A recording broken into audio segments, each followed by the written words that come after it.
Zotri nga telefonon. Që ka një këtu në Frankfurt. Zotri nga ne, si të kemi?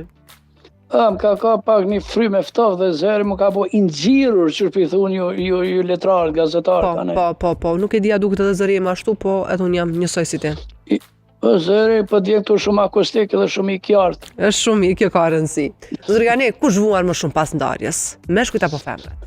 Unë kisha deshifru diqysh pak kështu me një krahasim kështu si analogji. Po tutem. Edhe këta ku jem në Evropë e kanë një lloj vujtje, po këta kanë kreni një mënyrë jo si ne shqiptarët.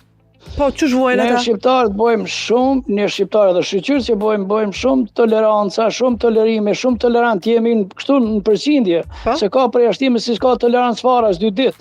Sidomos brezat, gjeneratat e reja, ta shka ndarje shumë të shpeshta, se në krahasim me përpara. Përpara e numru ndarjet edhe kanë marrë vesh 10 fshatra si u nda, dikush tash nuk dihet kush u nda, kush u bashku.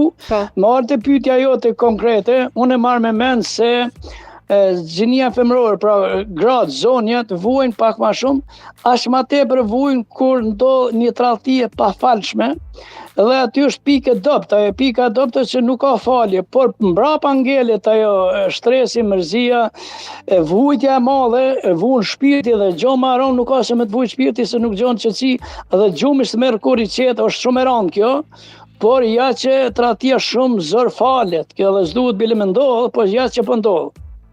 Kështu që unë e marrë me mend se zonjat vuajnë ma shumë dhe e marrë me mend dhe një gjo ma të madhe se këte, se zonjat me përqindje janë gratë, pra, janë gjinia femërore, janë shumë ma pak fajtore, për shkak se meshkujt në shumë rast janë ma sharlatan, edhe nuk mundën me menaxhu, nuk kanë aftësi me menaxhu jetën bashkëtorë, por janë pak si lakmiqarë dhe kjo kushton shumë pastaj.